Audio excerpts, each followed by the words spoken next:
Hola amigos y amigas, bienvenidos a una nueva cita de psicoanálisis en la lista de reproducción clases y conferencias.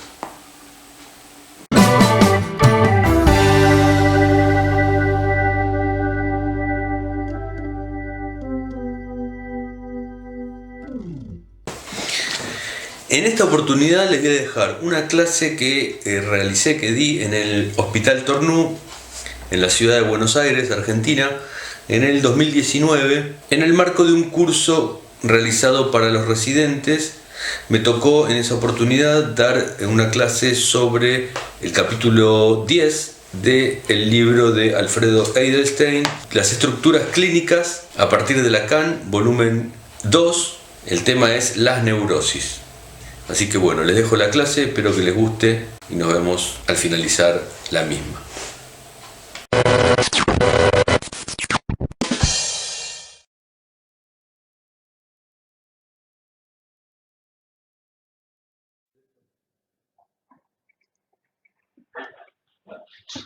Ustedes acá son todos residentes, ¿no? ¿No? ¿Qué? ¿Estuvieron participando de las otras clases? Dejamos abierto un rato la puerta, sí, porque él está... Con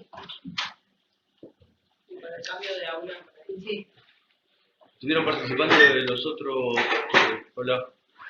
¿Estuvieron participando de los otros cursos, de las otras clases acá?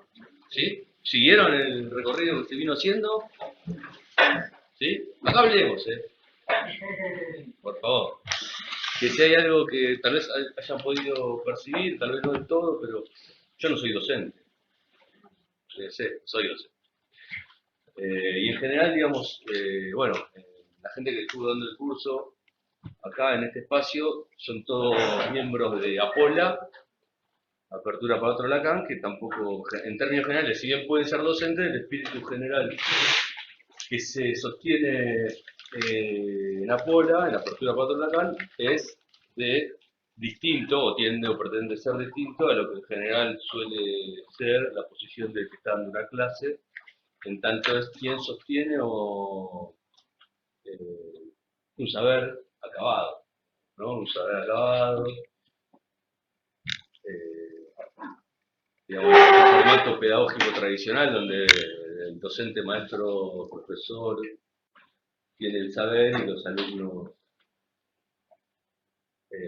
lo toman, lo absorben, se apropian, digamos, distinto, digamos, el espíritu que en general con el cual trabajamos en Apola, que tienen una lógica más de investigación, digamos, entendida como alguien que se sabe, le falta un aspecto, una parte, una porción de conocimiento, saber, y simplemente tiene un ávido deseo de desarrollarlo, producir y construir sobre esa falta o sobre eso que no tiene, no maneja, siempre posicionándose en ese lugar, el lugar desde el cual el saber no es algo cerrado y acabado, siempre presenta una falla como todo sistema. Todo sistema presenta siempre un vacío, una falla, una luz, que es lo que permite, por donde permite que uno se pueda filtrar, si está abierto a eso, ¿verdad?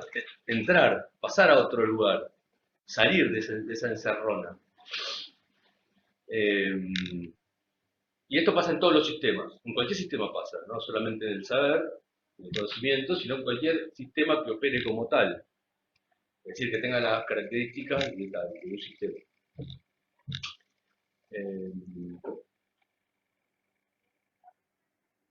Después hay otras condiciones en las que, digamos, se tiende a obturar, a suturar, a cerrar esa iancia, que es una iancia que se encuentra en cualquier sistema. Y ahí se produce toda una serie de situaciones, de acuerdo al lugar donde eso se ponga en juego, porque bueno, una resistencia a evitar salir de determinado círculo cerrado produce o puede producir una serie de incomodidades, de cuestiones con las que uno se topa a diario, en la práctica, en el hospital, en el consultorio, en la calle, en la política, en todo lado. Es más, las guerras son producto de eso. Miren ustedes. Bueno, y ese es el aporte de Lacan, muy grande. Antes de empezar, se hace una introducción para calentar también. Uno de los aportes de Lacan importantes, centrales, tal vez sea ese, el de determinar que la verdad siempre solo puede ser dicha a medias, o sea, puede ser solo medio dicho. Fíjense qué importante, estamos hablando de la verdad. La verdad es lo que decide un sí, un no, un esto es mío, esto es tuyo, o cualquier otra cosa que es sancionado como lo que es verdadero. Con lo cual, Lacan lo que plantea, gracias, Lacan lo que plantea es eso, que fíjense qué importante, que la verdad solo puede ser medio dicha. Fíjense qué aporte para la historia de la humanidad central. Es decir, de una manera categórica y apoyada en un desarrollo de años, que la verdad solo puede ser medio dicha. Muy a contrapelo de los que pueden sostener que la verdad es única y una, y sola, solamente una.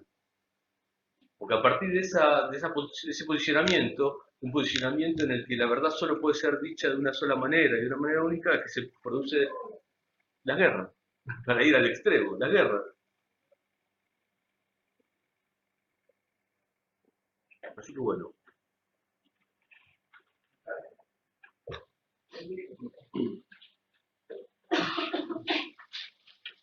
Así que fíjense qué importante ese aporte lacaniano.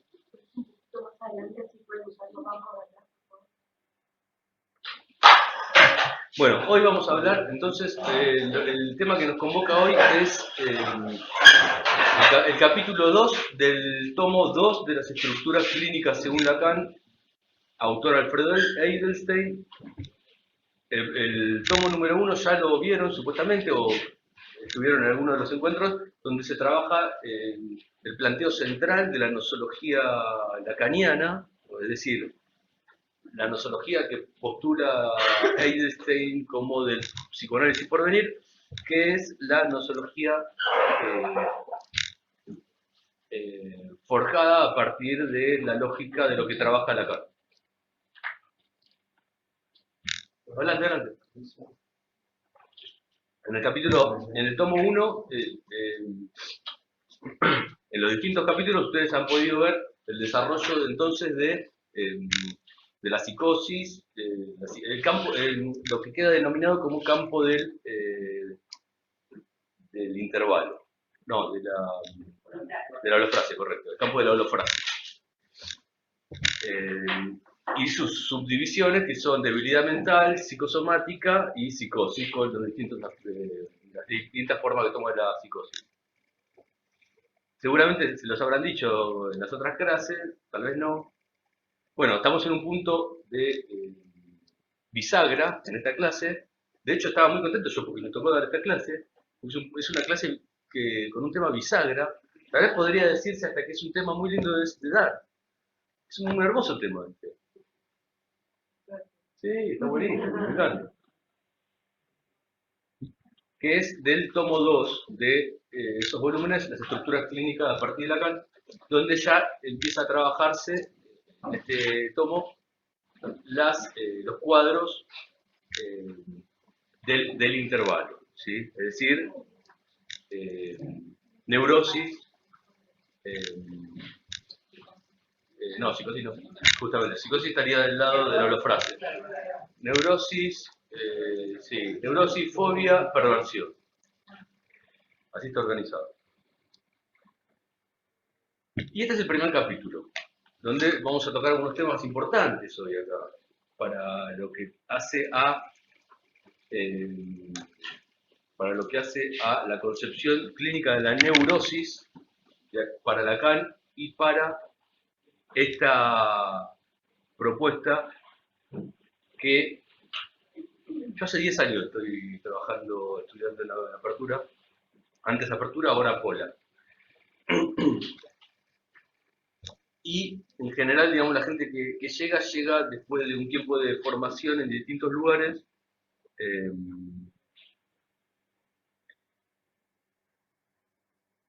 Y bueno, es como que aparece, después de un tiempo de formación en distintos lugares y de frustración concomitante a esa formación por no encontrar en los resultados clínicos más que tropiezos. Bueno, hay muchas formas de encarar las distintas formas de posicionarse en la clínica, pero bueno, esta es una que, que tiene una argumentación lógica, consistente, ¿no? Que es efectiva, o sea, todo el que se introduce en la lógica que está planteada en estos libros obtiene resultados efectivos. Eh, y bueno, con una efectivos, pero no a cualquier precio, sino dentro de un marco ético que hace que esa efectividad se mantenga de una manera acorde a ciertos valores éticos. ¿Sí? No tenía. Así que bueno, vamos a trabajar con la concepción clínica de la neurosis. Yo traje, estos son temas que yo trabajo hace mucho, pero hace mucho también que no los leía de vuelta, esa es la verdad. Puntualmente este capítulo, con lo cual hice una puntuación del capítulo, se los voy a ir, vamos a ir leyendo y comentando. Yo les voy a ir comentando sobre la lectura. No sé si ustedes lo leyeron, ¿nadie lo leyó este capítulo? Sí, sí. ¿Alguien más? A ver, levanta la mano los que lo leyeron.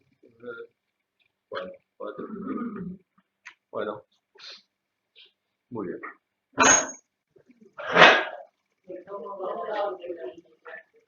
Estructuras clínicas,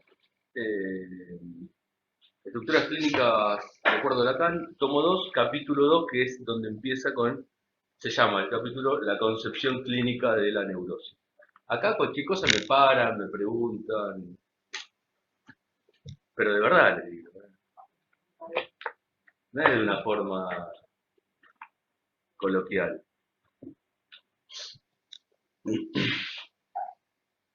Vamos a comenzar leyendo el primer párrafo, muy instructivo el primer párrafo porque dice así, miren, empieza acá la Edelstein, Alfredo, dice, intentaré establecer, que es lo mismo que va a pasar en la clase de nuestro encuentro de hoy, miren, intentaré establecer en este capítulo, en esta clase, una concepción de las neurosis fundada en la clínica psicoanalítica. O sea que vamos a trabajar sobre una concepción de la neurosis fundada en la clínica psicoanalítica. O sea, como concepto exclusivo del psicoanálisis. Lo que se llame neurosis por fuera de tales coordenadas, de las del psicoanálisis, y acá dice, miren acota, logre yo o no un correcto establecimiento del concepto, o sea, logremos nosotros hoy o no establecer adecuadamente el concepto, cualquier cosa que quede por fuera, que se llame neurosis, por fuera de estas coordenadas, es únicamente un homónimo, es decir, un término con el mismo nombre, pero que obedece a otra lógica, como ser una lógica psiquiátrica, psicológica o coloquial. De la noción psicoanalítica.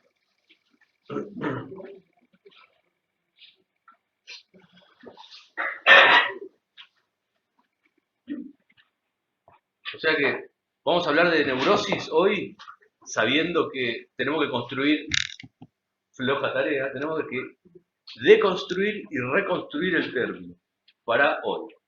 Porque yo digo neurosis acá y todos tienen una idea de lo que es la neurosis. Sin embargo, vamos a necesitar de hacer a un lado esas ideas sobre la neurosis hoy, porque son únicamente, o de sentido coloquial, psiquiátrico o psicológico. La concepción que todos ustedes tienen de neurosis obedece a la psiquiatría, a la psicología o a un sentido coloquial. Con lo cual, tenemos que reconstruir el concepto de neurosis a la luz de las coordenadas que vamos a plantear hoy brevemente, en términos del psicoanálisis, por venir.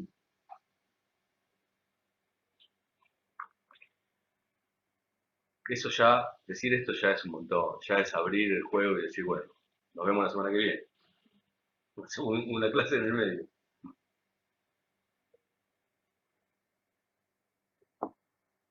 ¿Preguntas, comentarios, sugerencias?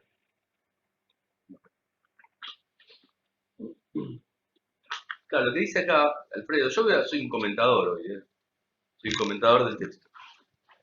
Lo que dice acá es que desde el nacimiento del psicoanálisis, el concepto de neurosis,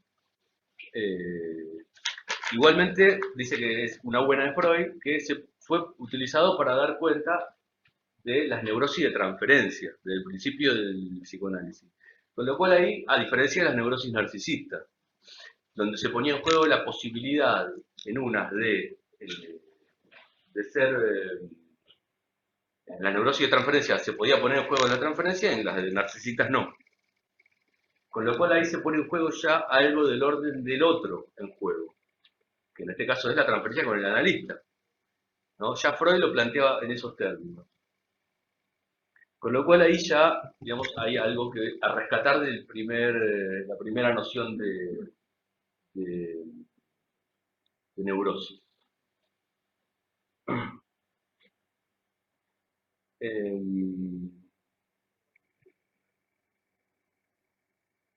Que en términos de Lacan sería, tendríamos que empezar a ir pensando en lo que se trata de la relación, la neurosis, pensarla como una relación que se establece con un otro.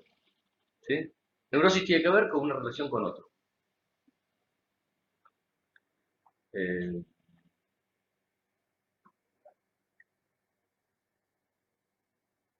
Bueno, acá hay una serie de preguntas. Y esto, Lacan dice que esto es dable, se produce porque justamente la estructura de la neurosis en sí misma, o sea, la estructura central de la neurosis, habilita que a eso se produzca. Que, digamos, lo central de la neurosis sea que se ponga en juego, se tramite una relación con el otro, con un otro.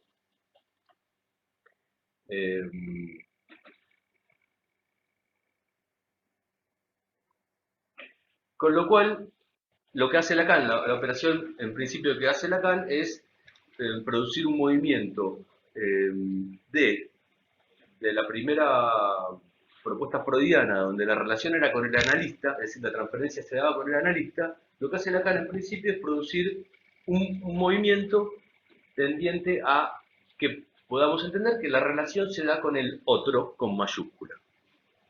En lugar de ser una relación con el analista como persona, se da la relación, para que podamos ir pensándolo, con el otro con mayúscula.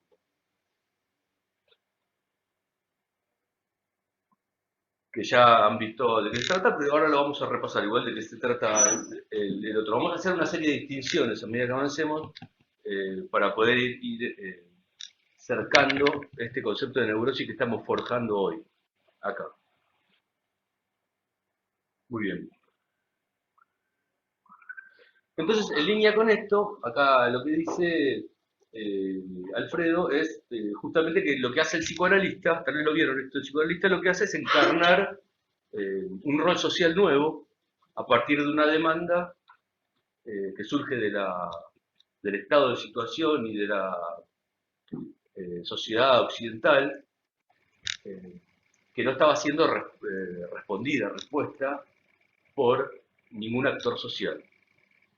Porque de alguna manera el médico, que era quien tendía a dar respuesta a la demanda, que es la que se responde con el psicoanálisis, empezó a correrse de ese lugar lentamente y habilitó y propició las condiciones como para que el surgimiento del psicoanálisis como dispositivo.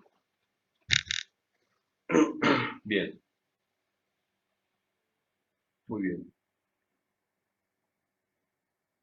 Que bueno, los motivos por los cuales se dieron, digamos, el estado de situación que habilita eso son un conjunto. Se puede pensar muy Foucaultianamente, puede ser muy provechoso pensarlo Foucaultianamente, cómo se dieron las condiciones dentro de la sociedad occidental para que se produzca, digamos, el surgimiento del psicoanálisis, ¿no? Digamos, hay una caída de la posición del médico y en línea del padre, el surgimiento del auge del individualismo, el aumento del surgimiento del individualismo, el corrimiento del médico de ese lugar que ocupaba como era el médico de familia de antes, que iba a la familia y atendía todo, escuchaba los problemas. Bueno, eso se fue corriendo el médico empezó a operar y funcionar de una manera más técnica, haciendo a un lado todas las demandas que no tengan que ver con el funcionamiento del aparato orgánico. Incluso los psiquiatras, ¿no? Que la psiquiatría evolucionó, digamos, de una manera tendiente a un corrimiento de la subjetividad cada vez mayor, cada vez mayor. Bueno, entonces ese conjunto de cosas dieron la posibilidad de que se produzca el psicoanálisis como respuesta a la demanda, de una demanda al otro, con mayúsculas. Muy bien.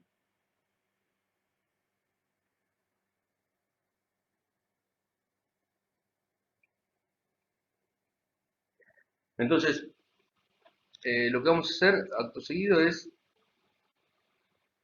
tratar de deslindar un poco más, en línea con lo que venimos diciendo de la concepción psicoanalítica de neurosis, hacer a un lado, voy a reforzar lo que les dije al principio, todas las concepciones, se llamen psicoanalíticas o como quiera que se llamen, donde lo que se pone en juego en la neurosis son los puntos.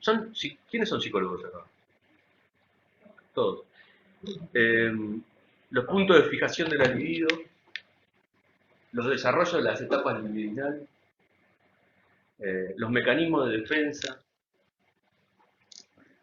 Todo eso, tan importante, son todas concepciones psicológicas, ¿sí? Que tienen en cuenta un sujeto psicológico. Y no tienen que ver con lo que estamos hablando hoy. No tienen que ver con lo que estamos hablando. Hoy estamos hablando de la neurosis de transferencia en el marco del psicoanálisis de Lacan. Que no es el psicoanálisis lacaniano, no es el freudo-lacanismo, no es el psicoanálisis de Freud, ni nada que se le parezca. Es el psicoanálisis de Lacan. Bueno, es distinto.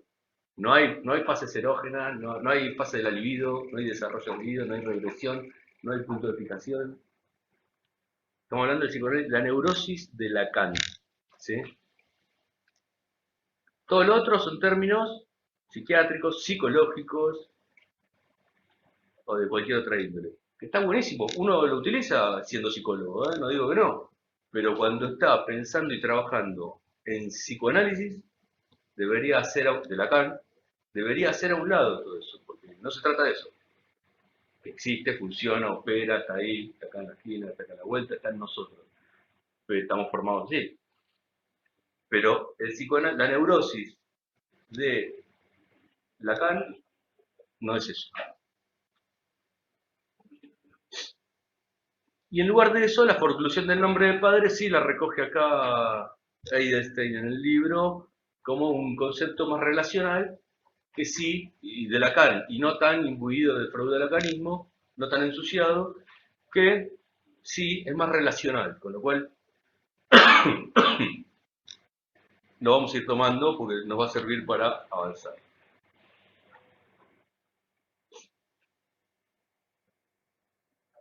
Porque la metáfora paterna, en tanto cuando opera la metáfora paterna, ustedes lo vieron en las clases anteriores, y esto fue así,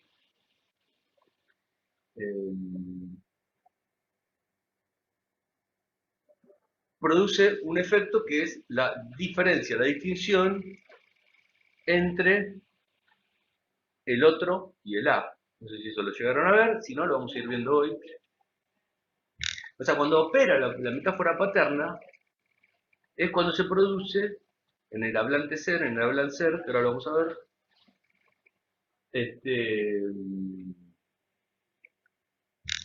una distinción entre el otro y el A. Ahora lo vamos a aclarar para los que no lo tienen claro, ¿no? Sí, no quedó claro. No sé si fue la 2. No, claro. Por supuesto que lo voy a aclarar, lo tengo en la nariz. Lo estoy introduciendo nada más. ¿Pequeño o No, pequeño no. El otro, ahora vamos a verlo, pero digo, cuando opera la metáfora paterna, se produce la extracción del objeto A, así fue dado tal vez, y una de las funciones que cumple esa operatoria es que se produce una distinción entre el otro y el A. Ahora lo vamos a ver. Los dos. Los dos con mayúsculas. Sí. Uno es otro. ¿Está bien esto? Sí. Uno es otro y el otro es. Bueno, vamos a hacerlo. ¿Para borrar ahí? Sí, mira, sí, ahí. Bien, ¿eh? Tenemos A, que es otro, que esto es una, y el otro acá abajo. A y otro.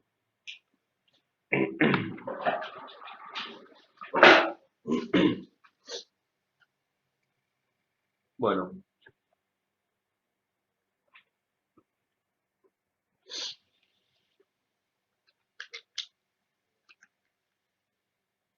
El otro, de manera abreviada, podemos decir que designa al hablante ser. El hablante ser es, ahora lo vamos a ver, es la persona. Ya no es la persona, o sea, el término persona obedece a otro marco teórico, pero el hablante ser designa, bueno, ahora lo vamos a ver. Entonces,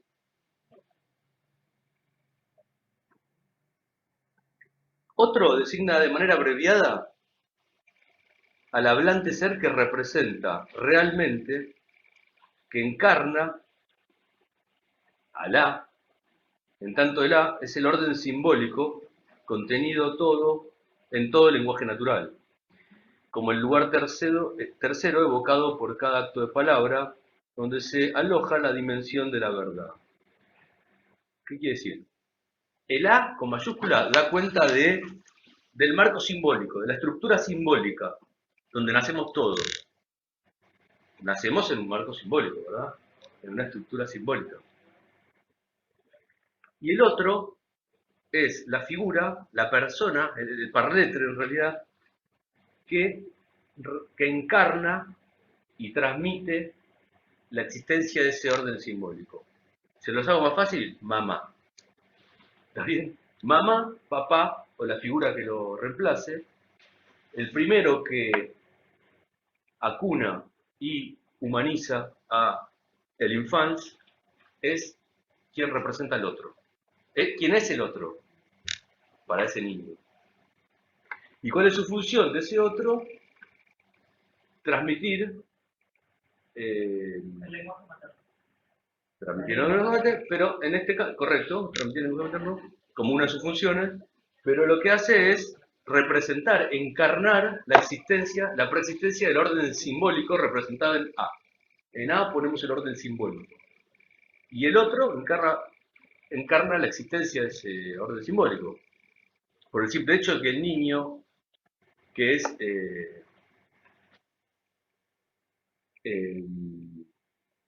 humanizado en ese acto, bueno, tiene la relación que tiene con esa primera persona, ¿verdad? Entonces, A significa el orden simbólico y otro, en este caso, representa madre, padre o quien haga las veces de quien humaniza al niño. ¿Y qué pasa? La metáfora paterna, cuando opera, lo que hace es generar la posibilidad de hacer una distinción y de que el chico no confunda al otro, madre, padre o encargado, con el A. Porque si uno confunde al otro con el A, encuentra que el otro tiene un poder absoluto como el A. O sea, está imbuido de un poder inmenso que es producto de la confusión de uno con el otro, una figura con la otra.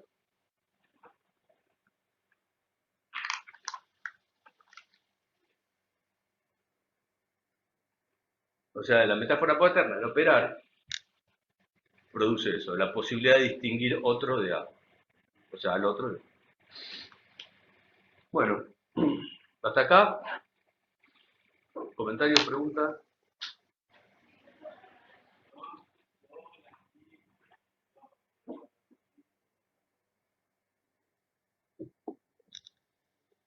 Bueno.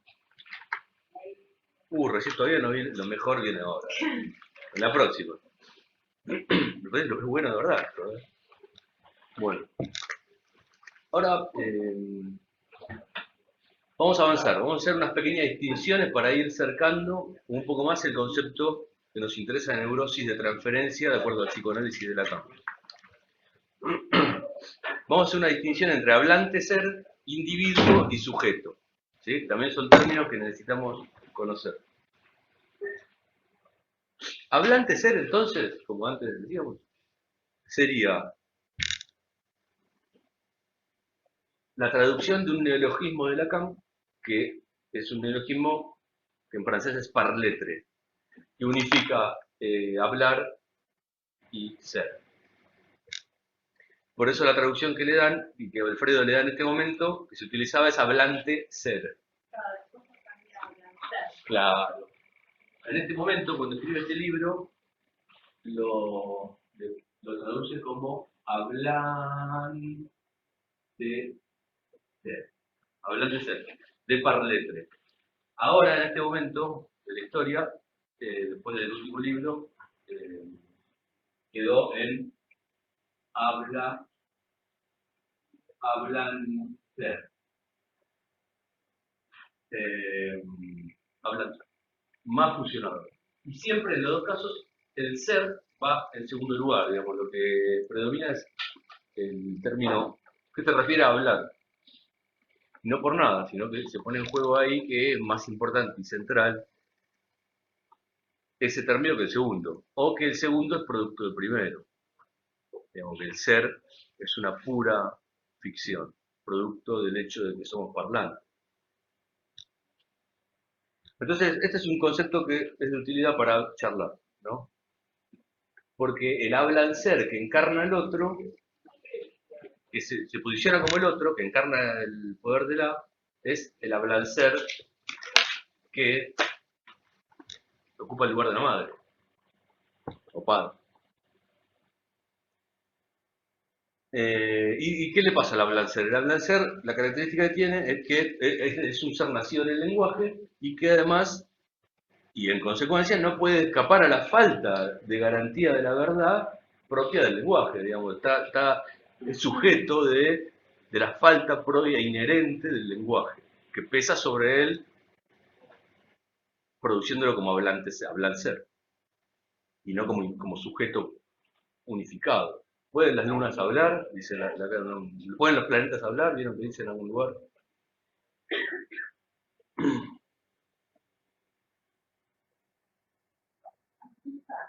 Sí. El hablante está del lado del otro. Yo pensé que era cualquier sujeto el hablante. No, el hablancer es cualquier, no sujeto, es cualquier hablancer, porque el sujeto es otro concepto, que lo vamos a ver, ¿no? El hablancer es un hablancer, yo soy un hablancer, vos sos un hablancer. Ok. Y en el caso del otro, ese otro, ¿también? Es un hablancer que encarna la posición. Bien. Ahí está. Bueno, yo tengo una pregunta. Sí. Gracias. Porque lo de los planetas era cuando después termina diciendo que lo real es lo que siempre vuelve al mismo lugar, ¿no? En este ejemplo de decir, hablan de planetas, ¿puede ser? Sí, puede ser. Y en este caso, como... No, me refería a entender al sujeto como algo cerrado, sin fisura, como un individuo, que de hecho es el siguiente término que vamos a ver ahora, que de la distinción que estamos hablando, hablancer, individuo y sujeto. Hablancer ya lo vimos. Individuo, entonces, esperen, de hablancer vamos a decir algo. Lo vamos a leer. Cada uno de nosotros, entendido como una particularidad producida y existiendo exclusivamente a partir de un contexto sociocultural y lingüístico. O sea, un hablancer también tiene que ver con las coordenadas socioculturales y lingüísticas donde es producido ese hablancer en esta dimensión. Y que además se articula a un cuerpo biológico, que no es poco decir, no es algo que va de suyo, digamos, que está articulado a un cuerpo biológico. X, un cuerpo biológico X, pero que no es determinante. O sea, el ablanzar puede existir, empezamos con una cosa loca, por fuera del cuerpo biológico con el cual está relacionado. Bueno, no nos compliquemos. Pues pasemos al siguiente, un individuo. Un individuo es más sencillo, un individuo es lo que ustedes entienden por individuo, porque tiene que ver con la concepción moderna de la subjetividad, o sea, una persona, un individuo, indiviso. Individuo viene de indiviso, no hay división, es uno.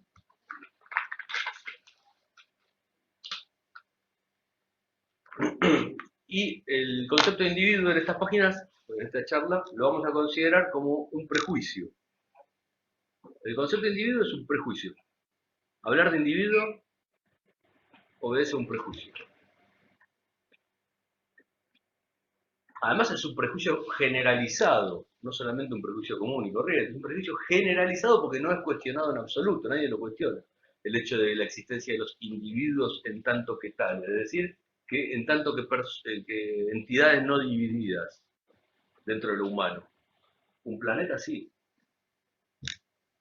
un animal también. Pero en el mundo humano, en el mundo del lenguaje, la existencia de individuos es algo que no es cuestionado y podemos y debemos, es deseable que lo entendamos como un prejuicio. Y por último, sujeto. Este es el más...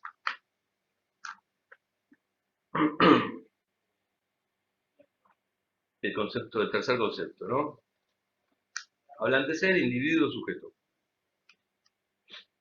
Y por sujeto vamos a entender, en el marco del psicoanálisis lacaniano, vamos a anotarlos. Hablante ser, los tipos individuo, y sujeto. Para el símbolo sujeto.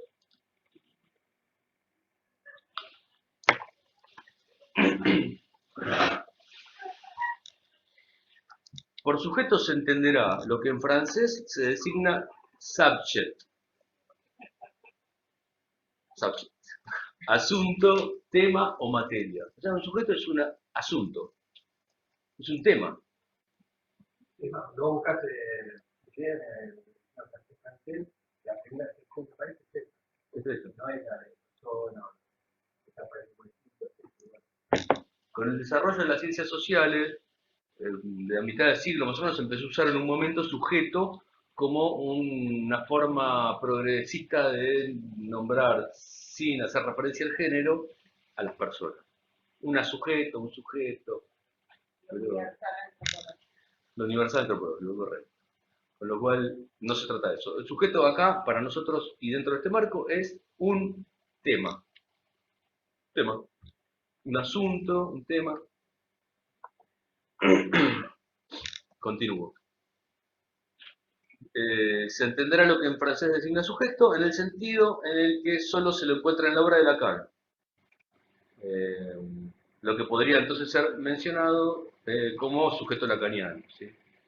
Sujeto dividido, ese que dibujé. Que siempre va a estar dividido el sujeto, ya sea entre dos escenas, o entre el ideal y el sujeto mismo, o entre 1 y 0, o entre una cosa y la otra. Siempre está dividido entre dos, entre un significante y el otro. Siempre está dividido, nunca es unificado. El sujeto es un tema dividido, es un asunto dividido.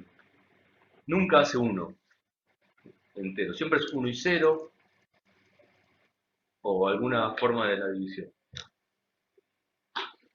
Y acá entramos con una mención breve a responsabilidad, con lo cual, digamos, ahí, pensar responsabilidad con un sujeto que en esencia está dividido, fíjense que empieza a ser un concepto que no cuadra del todo bien. Entender la responsabilidad de un sujeto en tanto que dividido, y en tanto que asuma, que asunto y tema.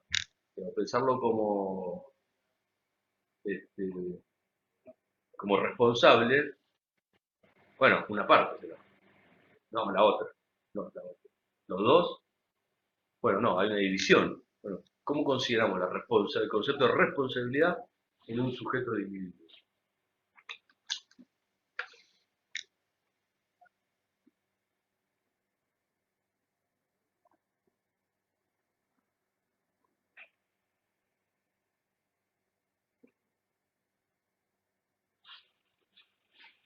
Acá en el psicoanálisis que nos interesa, que es el que sobre el que estamos hablando, tenemos que tratar de evitar confundir hablancer con sujeto. Son dos cosas distintas. No es lo mismo hablancer que sujeto. Hablancer, en tanto articulado a una estructura biológica, llega con una demanda al consultorio, o en donde sea. O no llega, pero se formula la demanda, no importa. Sujeto, en cambio, es un tema. Es una pura inmaterialidad estructurada. Es una pura inmaterialidad estructurada, articulada, que dice algo y que está dividida. Es un asunto. Siempre. No puede ser de otra manera. Y sobre eso es sobre lo que se trabaja, sobre el sujeto. Porque justamente es el sujeto el que puede, sobre el que se puede postular que eso goza, eso habla, eso funciona, eso se repite, es sobre el asunto. Es una trama. Y ahí aparece la distinción con el concepto de, por ejemplo, del ello psicoanalítico freudiano, que lo considera como todo el aparato psico-freudiano, que es algo que está dentro de la cabeza de alguien, ¿verdad? Ustedes lo leen a Freud. Si lo recordarán que él todo el tiempo habla del aparato psíquico, la biología y todo dentro del cuerpo. O sea, el inconsciente está adentro.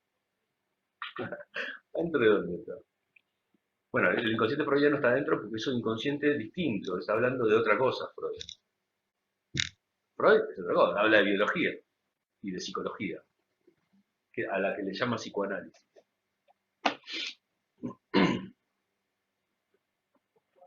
Bueno.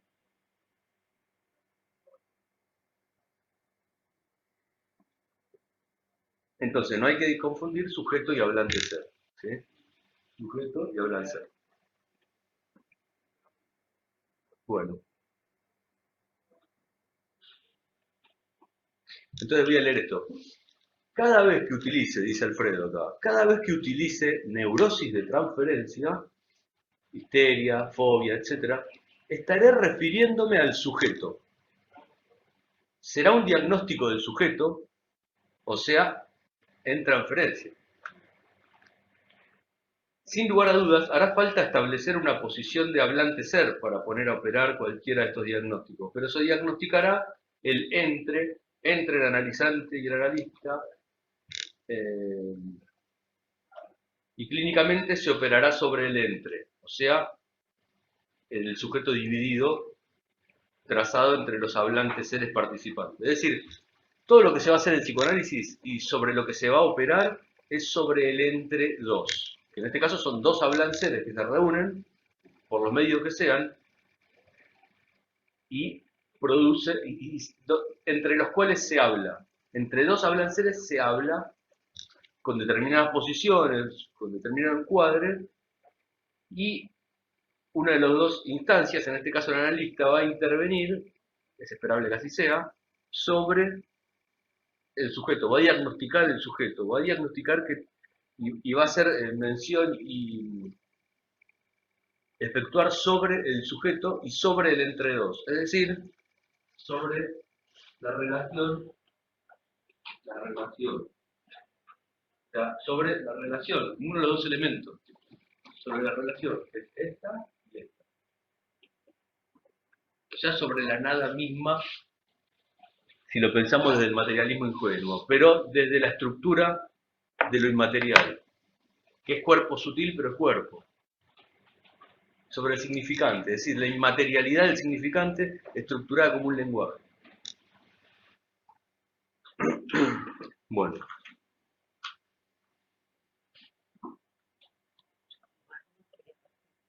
Sí, muy bien, muy bien. Sí, bueno, ahí, hasta ahí, una parte. ¿Algún comentario, mención, pregunta sobre estas partes? Muchas.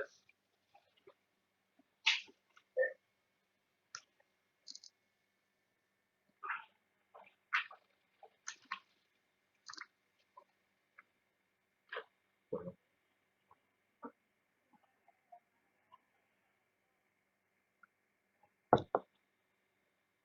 Al principio Freud, obviamente, postula el psicoanálisis y opera con esta materialidad cuando le da la voz a la histérica de esa época, que estaba atrapada bajo la red de la dominación biopolítica de la neurodegeneración.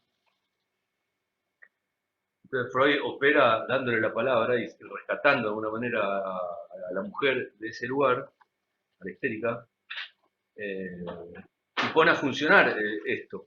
O sea, opera sobre la inmaterialidad de lo que en ese momento se denomina cura por la palabra. Una inmaterialidad muy difícil de aceptar y por la época, por la sociedad occidental, porque somos nosotros muy materiales, incluso teniendo uno de estos en la mano. Cuesta entender que la materialidad es algo que puede ser visto desde otros puntos de vista, como la física cuántica, la física relativista, ponen en jaque de una manera decisiva desde la física, desde la ciencia, no solo de la filosofía, desde donde se pone en jaque en cuestión desde hace miles de años, no solo la filosofía, sino que también desde las ahora ciencias modernas, se apoyan indefectiblemente en esto, ¿no? En que esto no está listo, habría que ver, no sé. Se puede llegar a percibir y tratar de alguna otra manera. Entonces Freud, cuando se pone a trabajar con eso, con la inmaterialidad, y tiene efectos positivos, obviamente poniendo en jaque a la sociedad victoriana de esa época, a los poderes establecidos de la medicina, de la neurología, obviamente es tachado de brujo. Utiliza los sueños, trabaja con arte material, eso es chamanismo. Es chamanismo eso, para los que lo objetaban, ¿verdad? Bueno.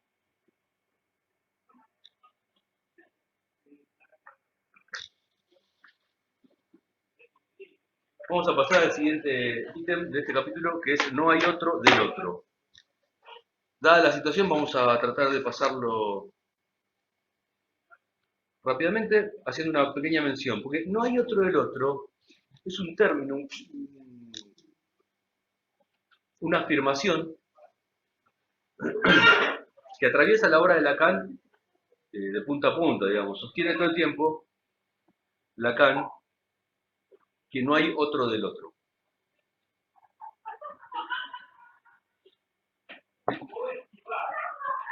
Pero ¿qué sucede? Es necesario hacer una aclaración sobre esto porque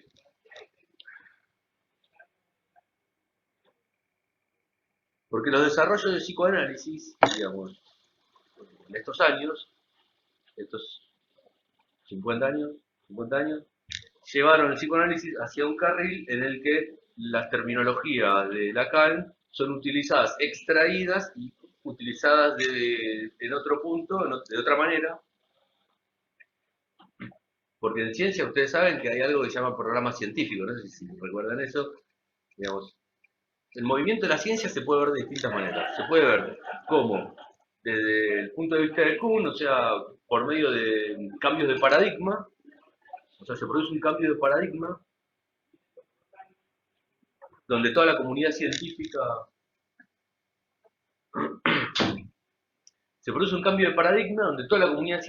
cambia el punto de vista y la forma de entender la realidad y apoyado en teorías científicas, o también se puede ver, entre otras formas, hay un montón de otras formas, a la manera de, que es el planteo del epistemólogo de Lakatos, que nosotros tomamos, a la manera de programas de investigación, donde funcionan las teorías con un núcleo central y con un conjunto de científicos o grupos de científicos que aportan desde distintos lugares a un programa de investigación. Lo interesante de esto es que los programas de investigación son rivales entre sí Y si vamos a un nivel inferior o superior, podemos ubicar que los programas de investigación científicos obedecen a intereses. Que son intereses que clavan sus raíces, obviamente, en el terreno de la sociedad, donde los intereses se dinamizan de una manera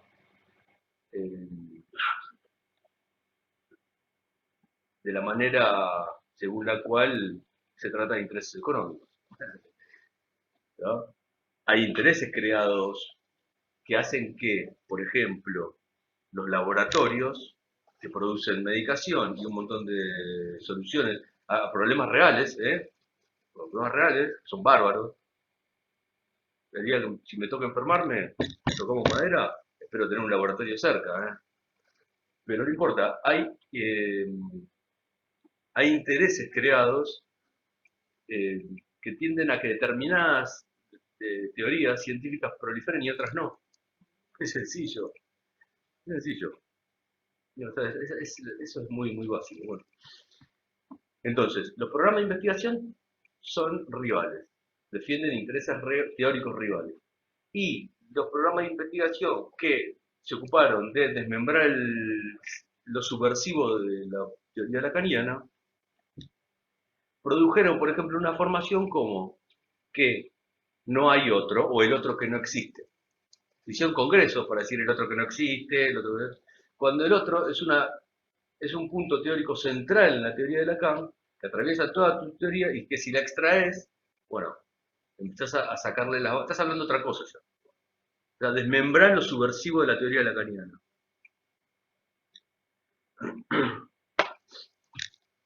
Muy bien.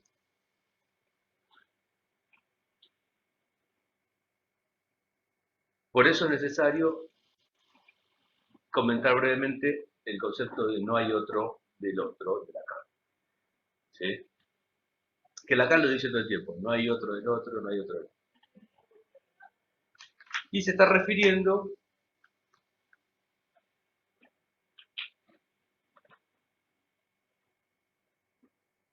pasa que Lacan no distingue otro y A. Ahí se produce una confusión. Entonces la forma de entenderlo es así. Voy a resumirlo por así pasamos a lo siguiente. Lo tenemos que entender así, que no hay A del A, es decir, no hay A del A, es decir, no hay un marco, un metalenguaje, un marco simbólico que preexista al A, es el marco simbólico del que hablábamos, y que lo garantice, justamente porque hay una falla en el A, siempre. Entonces no hay uno que lo preexista, un metalenguaje que pueda explicarlo, o que pueda suturarlo, que pueda cerrarlo, que pueda salvarlo de su falla. El A está fallado, le falta un significante. Como todo sistema formal, como decía, todo sistema formal, ya lo dijo Gödel en el matemático Gödel, con el teorema de la incompletud, lo demuestra matemáticamente. Toda teoría o sistema formal goza de una incompletud. Goza no lo dijo él, lo digo yo. O lo leí, no sé. Pero todo teorema, está bueno eso, que todo teorema, todo sistema formal goza de una incompletud. Bueno, entonces, no hay otro del otro, lo entendemos así primero. No hay A del A. O sea, no hay garantía para el orden simbólico.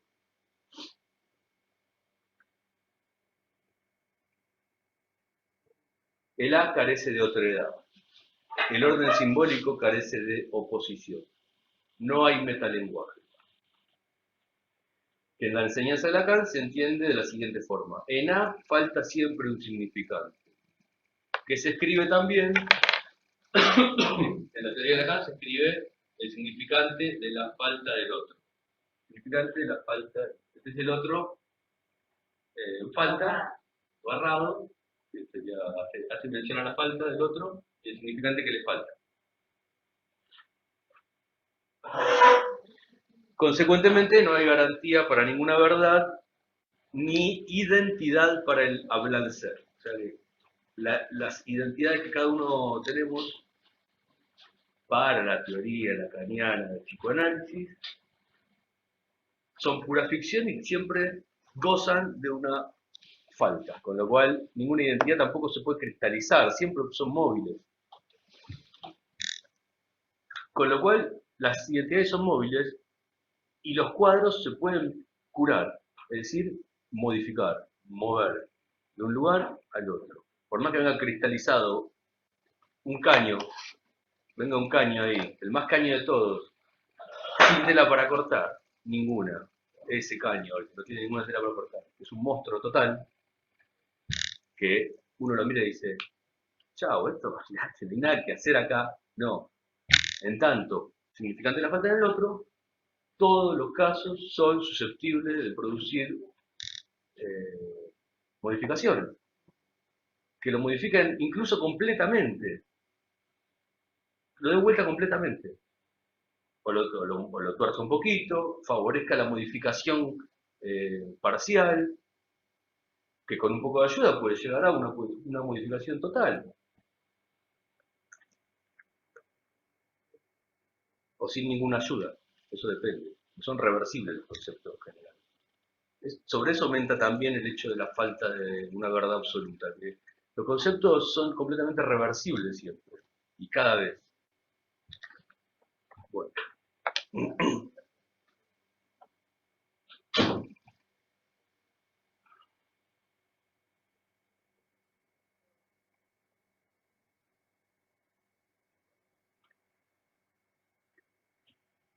Y también se va a entender como no hay otro del otro, con minúscula, que es esto. No hay, también lo vamos a entender como no hay otro del otro. Que esto quiere decir que solo es un hablancer el que encarna la posición de otro para una persona. No hay muchos otros con mayúsculas para los hablancer. Solo es uno el que encarna esa posición. Esto también acá con Alfredo. ¿Cómo? Esto no es Lacan. Bueno, es el libro de Alfredo, pero apoyado en Lacan, de hecho citado también, y deducido, no, digamos. Justamente si hay algo que distingue estos libros es que no están delirados. No dice como dijo Lacan. Todo el psicoanálisis lacaniano que vos lees, todo el tiempo está diciendo como dijo Lacan. ¿Dónde dijo? ¿Qué dijo? ¿En qué contexto? Bueno, justamente si hay un esfuerzo que se ve con claridad y se puede explicar se ven, bueno, en las citas y en la argumentación es que justamente no hay delirio acá, o sea, está en Lacan a la letra. Si bien hay interpretaciones que pueden ser parciales, en general, la tendencia general de la obra de Lacan da cuenta de esto una y otra vez. Una y otra vez. Es cuestión de verlo nada más, ir a verlo.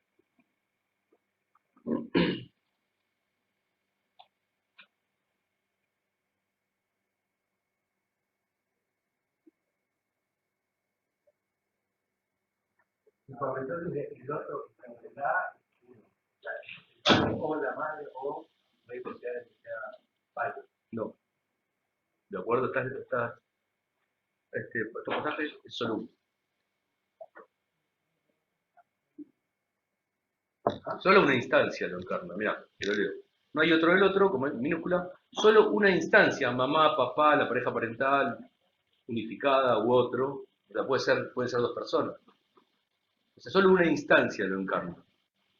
Claro, porque no son personas. Encárnala para un determinado hablancer, a partir del cual se establece cuál es la lengua materna. Acá decía alguien, ¿quién decía la lengua materna? A partir del cual se establece cuál es la lengua materna para alguien. Y el otro en cuestión será designado en el contexto de la enseñanza, acá. Y en la enseñanza de Lacan, el otro en cuestión va a ser designado como madre. Y acá menciona lo de los niños hospitalistas de Spitz. ¿Ustedes lo conocen, esta historia? El hospitalismo de Spitz. Sí, lo van a conocer. ¿Es lo mismo que el marasmo? Sí, eso mismo. Eso, ¿no? Bueno, Muy bien. Ahora viene lo mejor. Espero que se despierten porque ahora viene lo mejor, ¿eh? Si se perdieron. Sí, no, esto es buenísimo, ¿eh? No, pero esto es muy bueno. Esto no vas a ver, mira.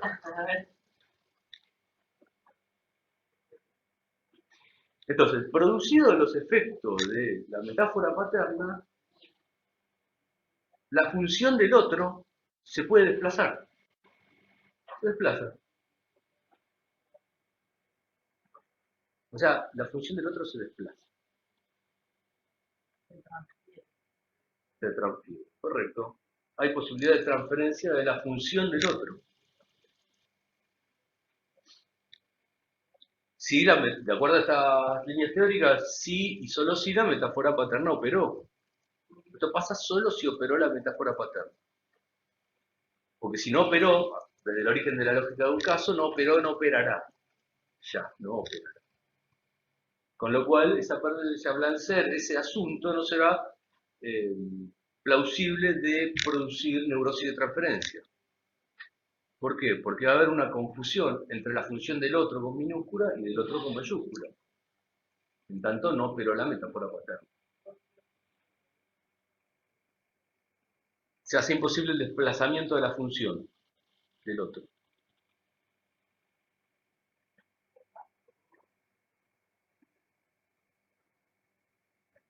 Porque dice que la metáfora paterna, acá agrega Alfredo, que no solamente genera en cada caso la distinción del otro y del A, sino que también lo que hace es eh,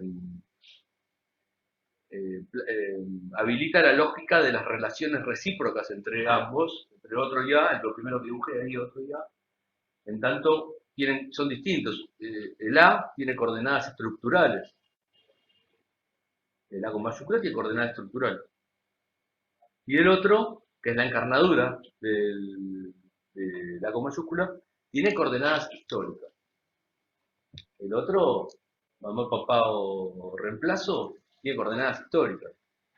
Y como se desplaza la función, tiene coordenadas históricas limitadas en el tiempo, es decir, hasta 3 generaciones. O sea, la función del otro se puede desplazar 3 generaciones, como dice el Génesis, es decir, el libro cristiano y judío cristiano. Tiene coordenadas históricas el otro.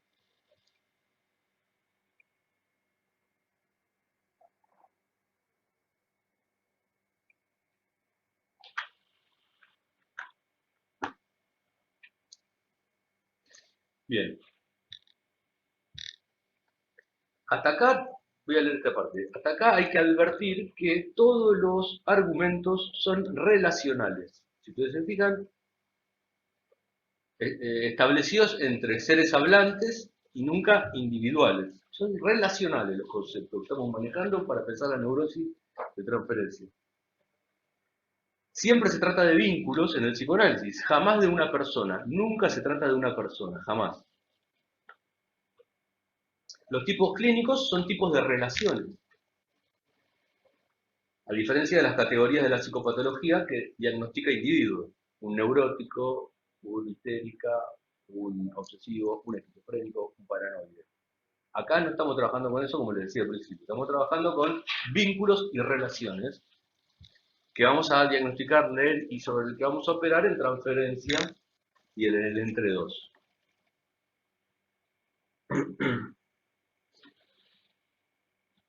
Entonces,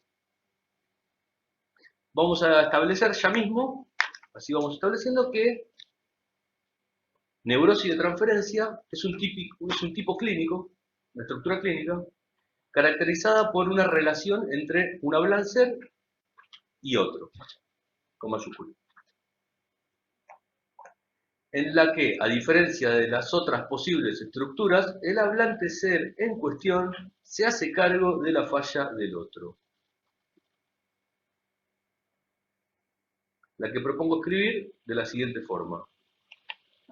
Y ahora se lo digo de vuelta para decirlo digerido.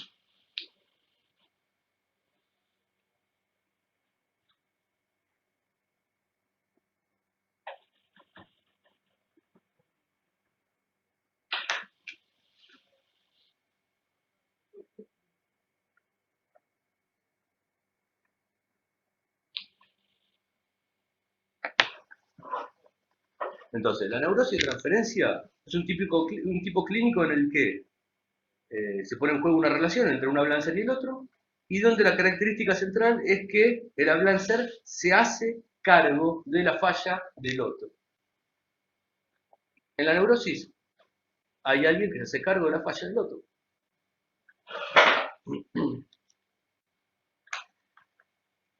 Que es una falla que se distingue de la falla del otro, de esta falla, que dijimos que era la que era propia del orden simbólico, que en el tonal que de acá, escribí así, perdón. Escribí así. Esto es distinto de esto. ¿Sí? En la neurosis de transferencia, entonces, un hablancer se hace cargo de la falla del otro. Se distingue de esta otra falla, y después acá hay algunos puntos que lo vamos a repasar. Vamos a ver unos puntos en relación a esta falla del otro tachado, ¿sí? De la que el hablancer se hace cargo.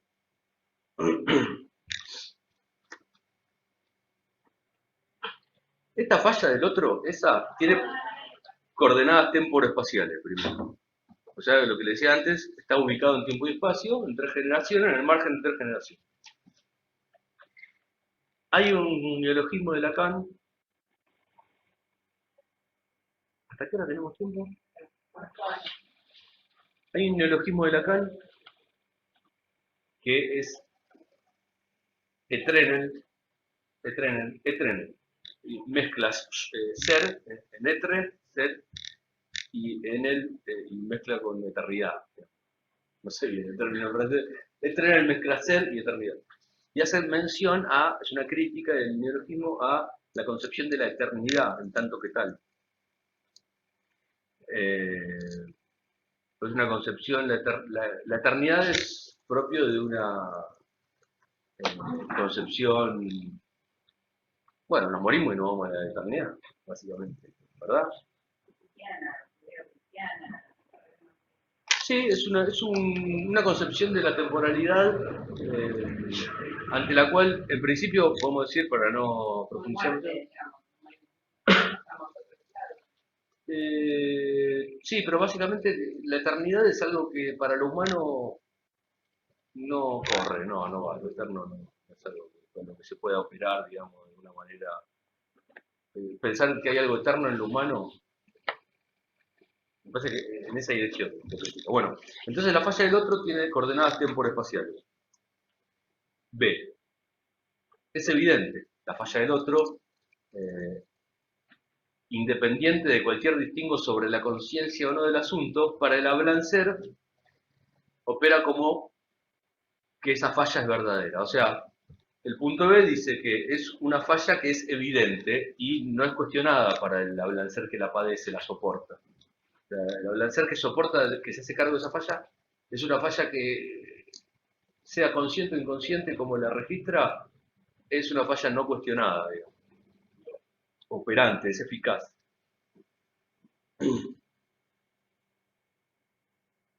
Esta es muy buena. Es relacional, una vez más. Porque la falla del otro es relacional, ¿no? Por ejemplo, la falla del otro no es solo de la mamá o del papá o del hablancer en cuestión, sino que es de, por ejemplo, la mamá en relación con el papá, o viceversa. Y como esto afecta al hijo, por ejemplo. Le voy a leer. Todo este sistema relacional edípico, la escena edípica, también articula la falla de este sistema con las 3 generaciones siempre en juego. O sea, esa falla del otro, articulada entre padre, madre y niño, también articula con las fallas propias de cada uno de esos hablanceres en relación a sus 3 generaciones anteriores. Y por eso siempre el psicoanálisis fue una tarea ardua. Estaba pensando en el nombre de Pata, Sí. y la parte en el otro, que lo entiendo como esa falta en el padre de haber elegido para casarse, no a la amada, sino a la madre de él. Claro. Que es parte del asunto del señor. Por supuesto. Como para Sí, correcto. Y te digo más, me parece que las dificultades que siempre experimentan los historiales clínicos tienen que ver con que no se puede volcar las tres fallas. Siempre es muy difícil tratar de transmitir y volcar las fallas como son trabajadas en un análisis, en tanto se puede llegar a trabajar la primera generación, pero después cómo articulan con las otras es algo que es muy difícil de tramitar. Pero podríamos decir que por parte del analizante, eso es una construcción de que también figure el otro como pasado. No pensamos en cómo poder prevenir esta falta de alguna manera, con un buen patrimonio, una buena. Yo creo que esto tiene que ver con la capacidad de transferencia de la falla del otro. Justamente es una de las características centrales de la neurosis de transferencia, entendida como tal, en tanto que se puede desplazar la falla. Hay personas que pueden, ahora cuando avancemos un poquito más, vamos a dar un paso en esta respuesta, pero hay gente que no necesariamente necesita ser analizada o necesita terapia, puede vivir con las fallas propias de sus 3 generaciones anteriores y no generar síntomas, no sufrir nada, o resolverlo de otra manera. Digo, no hay nada que prevenir, porque esto se aplica en forma particular en cada caso, si bien es particular, por eso justamente particular, no es singular, tiene una estructura común, pero en cada caso en particular se expresa de una manera distinta. Con lo cual, poder prevenir por acá, es la sábana corta. ¿Cachás? Te tapas el pecho, te tapan los pies. Por eso hablaba de la falla como algo estructural y despegándonos un poco del historial freudiano, ¿entendés? Esa era la idea. Ah, sí. Como para pensarlo de ese forma, ¿no? Se puede llegar a caer en una cuestión de reparación de esta falla, modificando conductas de los padres. No, no son conductas de los padres, porque esos estamos hablando del otro en tanto y de operar en el sujeto, que es una materialidad como un lenguaje, como decíamos, es un sistema informal que se forja en análisis a partir de hablar en el entre dos, pero no se trata de modificar la conducta de nadie, ¿no?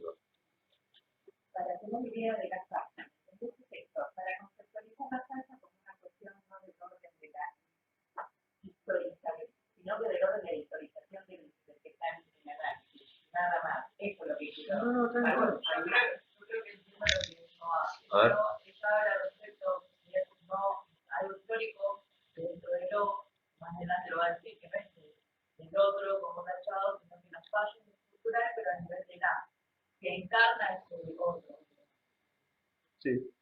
A eso se refiere, sí, no es porque el padre o la madre haga tal cosa, sino que la falla siempre va a estar, hagan lo que hagan. Sí, la falla está en el sistema como tal, sí, pero no por eso va a producir sufrimiento, sí. Si no tuviera la falla, no podríamos ni siquiera hablar. Esta es la base. Se habla porque hay fallas, no lo quiere. Se habla porque hay falla. Bueno, sí, correcto. Sí. La falla es estructural en la representa eso, significante de la falla del otro. Después, el otro encarna esa falla y en ese acto transmite la lengua materna y permite la posibilidad de hablar. Y si hablamos, somos hablanceres. Si somos hablanceres, estamos sometidos a la falla del otro. La mala falla del otro es usted. Son personas. No son personas, no. Porque hable de personas. Habla de personas, pues usted. Correcto. Es un texto. Es un texto. Un texto. Pero en última instancia, digo, según la estructura de la distancia, no hay una representación que está complementaria. Sí, completamente. Lo que pasa es que la no relación sexual, ese es el problema que tiene Lacan siempre, ¿no? Es un autor que es lo más inestable que hay en cuanto a la utilización de sus conceptos. De hecho, es inestable. En ciencias sociales se le llama inestables a los conceptos que son utilizados de manera distinta en distintos lugares. que es, claro, claro, utilizado con matices distintos, no del todo definido, ciencias sociales, con lo cual Lacan es lo más inestable que hay. Y sí, correcto, se puede pensar así también, pero eso habría que ubicarlo en otro momento del desarrollo de la teoría de Lacan, está hablando del mismo tema de otra manera. Eso es muy importante con Lacan, ¿no? Para no enseguida decir, no, habla en chino, no se entiende nada. No se entiende porque no está contextuado lo que le estoy diciendo. Si yo te empiezo a hablar de esta porción de la historia de Lacan, de esto todo mezclado, y te hago un entrevero, y encima no te lo cito, pero obviamente el otro dice, esto está loco, yo me voy a estudiar otra cosa. No entiendo nada Lacan. Sin embargo, Lacan es un autor que si uno toma los recaudos de contexto adecuado, es recontra claro. Hay que manejar algunas cuestiones teóricas, es decir, hay que estudiar. Primero hay que estudiar. Hay que querer estudiar y después es clarísimo. Es clarísimo Lacan. En serio. Bueno. Y ahí pasamos a otra cosa que está muy buena, que es central y es muy clínico. Esto lo voy a decir. Todo es clínico. Otra cosa, decir que algo es clínico y no es clínico, todo es clínico, porque siempre que estamos ante un paciente, está operando un fragmento de teoría en nosotros. Siempre abordamos las cosas desde una teoría, lo sepamos o no lo sepamos. Es decir, aunque cuando uno dice, siempre hay teoría operante. Entonces, si dejo la teoría a un lado y yo voy a la clínica, soy práctico. No, mentira. Siempre hay teoría operando. Con lo cual, es decisión del profesional, decir, hago a un lado la teoría, es una teoría además, correcto, es una teoría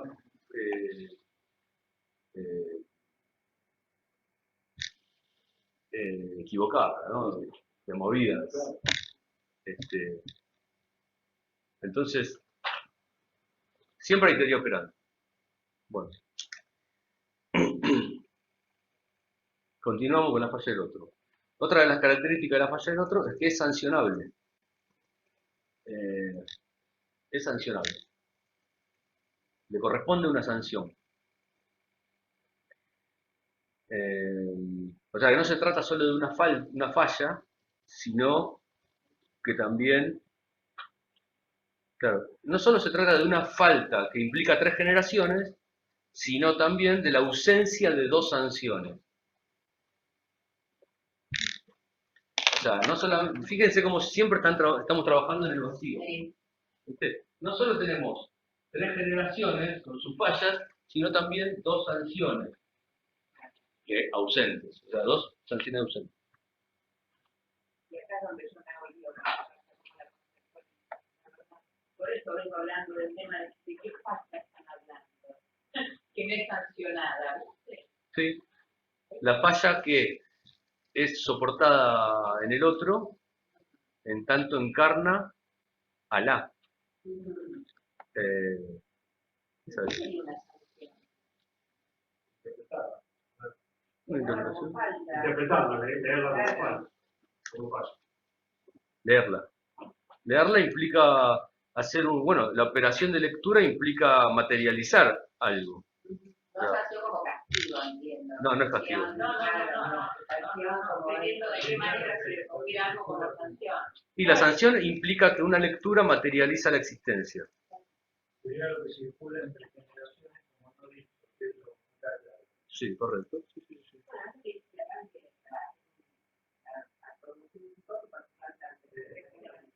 Eso mismo. Sí, sanción, podríamos agregar.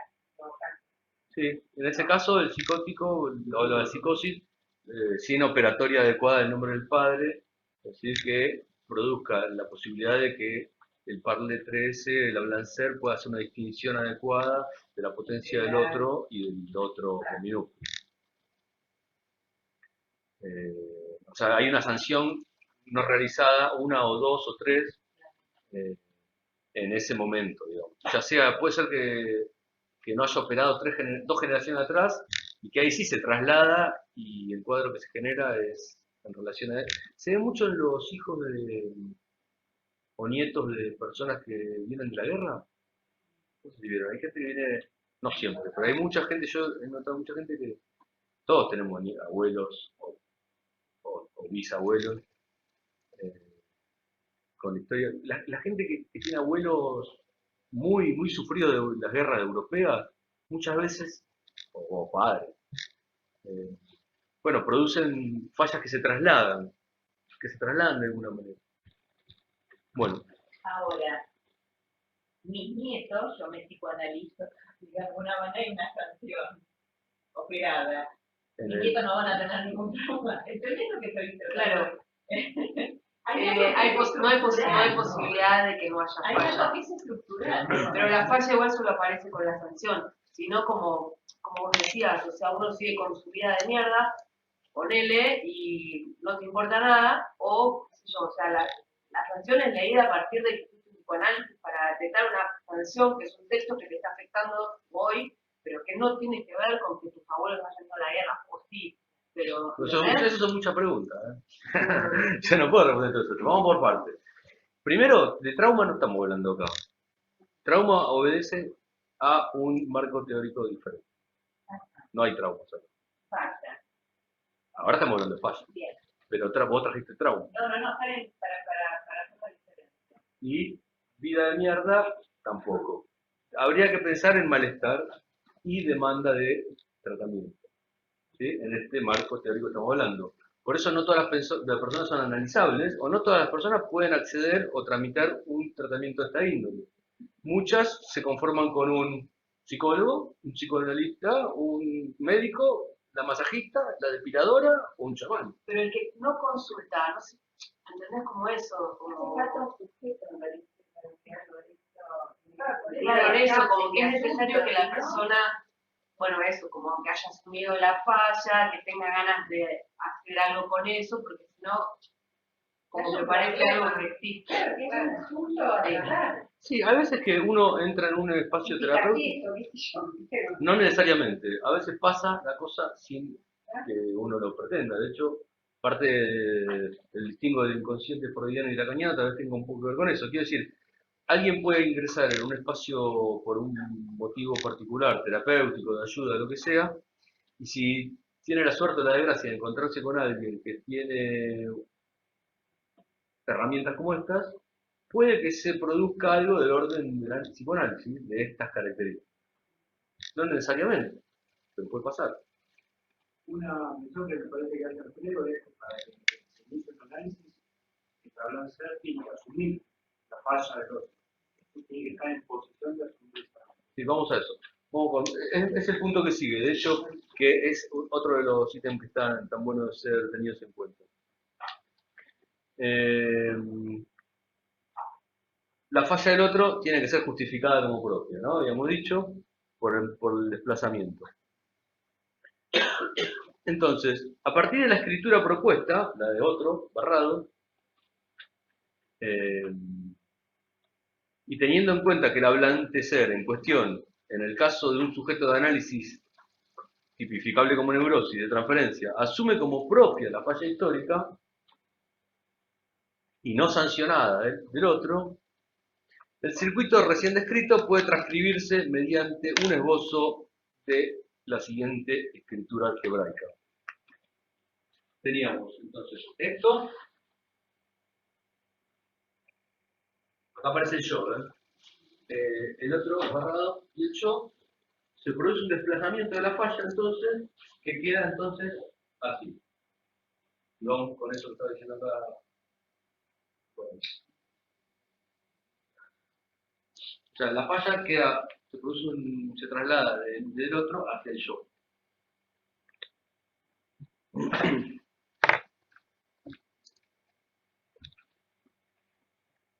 Esto es lo clínico, les iba a decir, que esto es muy clínico. Después surgimos con otro tema.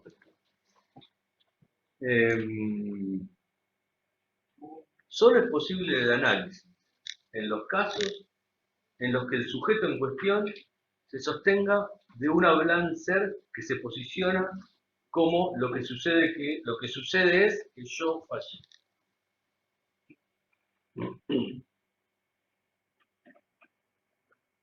O sea, el análisis solo es posible si El hablancer, el sujeto que se sostiene en cuestión se posiciona como la culpa es mía, fui yo. Esto es cosa de todos los días. Si uno tiene afinado el oído, se da cuenta que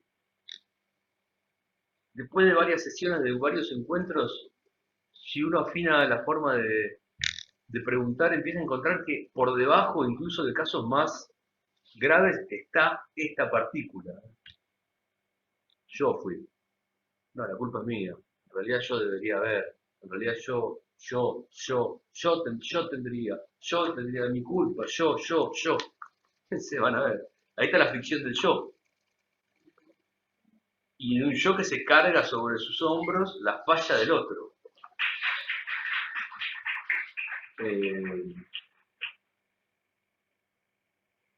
Y ahí es donde aparece el tema de la falla de los análisis, de los psicoanálisis que duran años, siglos, porque históricamente, digamos, se encaran desde el punto de vista según el cual tienden a responsabilizar al sujeto y reforzar, neurotizar aún más la posición de la culpa mía.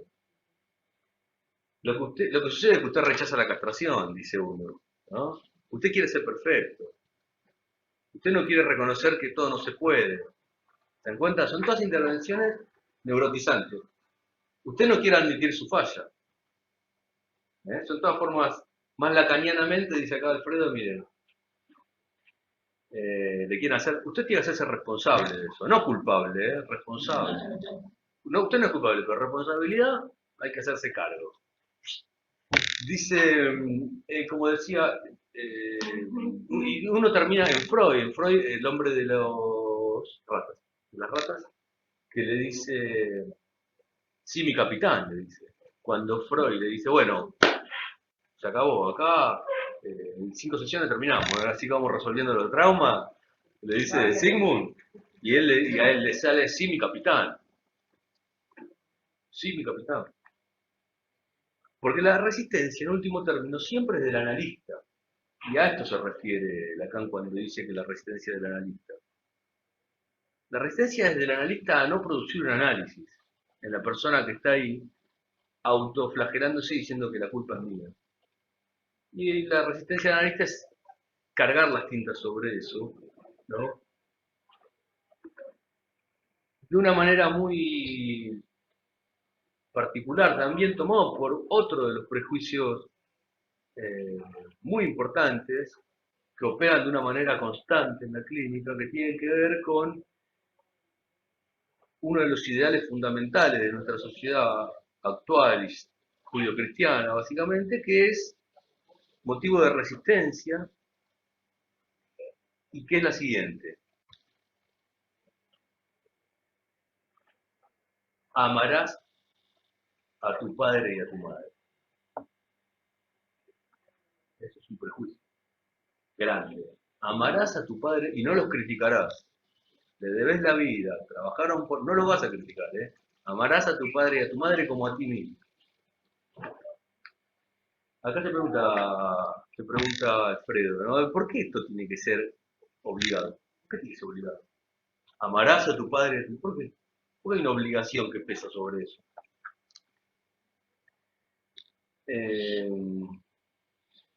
¿Acaso también no se nace siempre con, según Freud, no se nace siempre con amor y deseo incestuoso hacia la madre y el padre?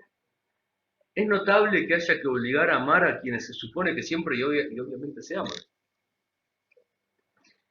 En los casos de neurosis de transferencia, se ama a los papás, o al menos a alguno de ellos, bajo la forma de un amor que cabría comenzar a designar amor neurótico. A pesar de todo, a pura pérdida, ¿sí? Se encubre su falla. El amor a los padres, no lo criticarás, encubre la falla del otro. Van a ver, cuando le diga, prueben de decirle, acá, ahora acá, es necesario someter a crítica esta situación con tus padres. Olvídate de la persona. No, pero mi mamá, mi papá, olvídate, vamos a hablar, a criticarlos acá, estamos nosotros, vamos a trabajar nosotros sobre esto. critiquémoslo abiertamente. Las posiciones, hablemos de los temas. No importa, a la persona la más, ya sé, la más. Bueno, critiquémoslo y ahí sale, abren la bolsa y entra a salir una de cosas que decís, wow, ¿cómo haces para más? ¿Cómo haces para más? Esa pura pérdida, amor neurótico. Es necesario criticarlo. Si efectivamente, por más que no sean cosas gruesas, aunque sean cosas suaves, digamos, efectivamente se puede amar a los padres, al viejito, a la viejita que hay ahora. Hay que cuidarla, obviamente. Eso no quita criticarlo. Haber criticado sobre esa historia, esas fallas. En tanto, además, es relacional, no es directamente sobre ellos, porque ellos están en relación con las fallas de sus otros. Y hay un juego de tres generaciones, ¿no?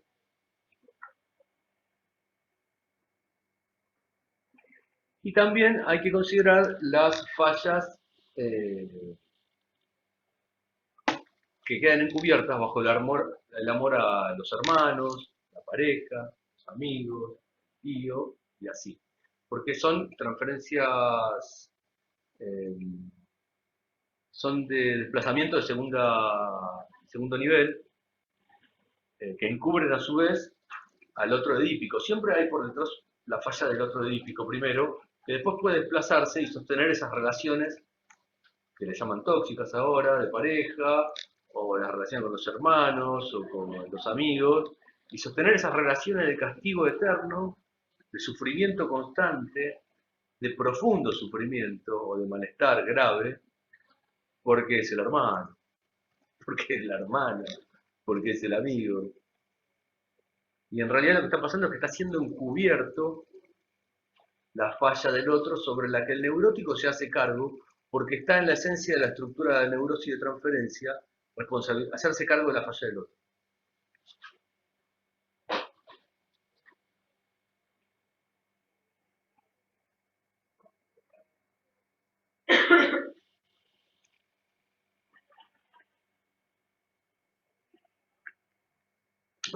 Dice acá Alfredo lo último que cita sobre este párrafo.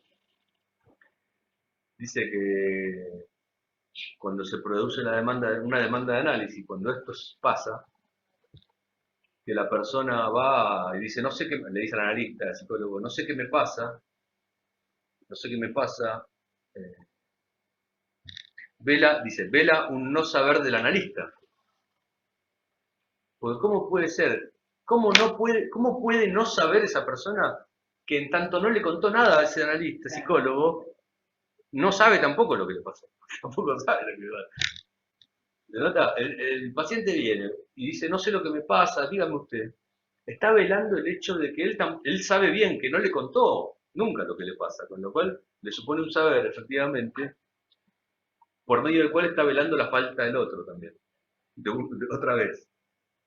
O sea, la estructura básica de la relación ya está en juego el hacerse cargo de la falla del otro. No habría análisis. Claro, no habría, por supuesto. ¿Sí? Se supone, a ver. Hay una suposición, sí. Bueno, bueno, lo último que yo creo que con esto es suficiente, porque esto ya es un montón. Ya es un montón. Después la otra distinción que se puede hacer, está en el capítulo incluso, es la de, vamos a tocarla pero muy por arriba, es culpa, responsabilidad y superyo, que son conceptos, el superyo es bien freudiano, culpa y responsabilidad que se prestan a la confusión por esto que les vengo diciendo, porque creo que con lo que hablamos de la culpa, de la responsabilizar al otro, el neurótico, no es suficiente.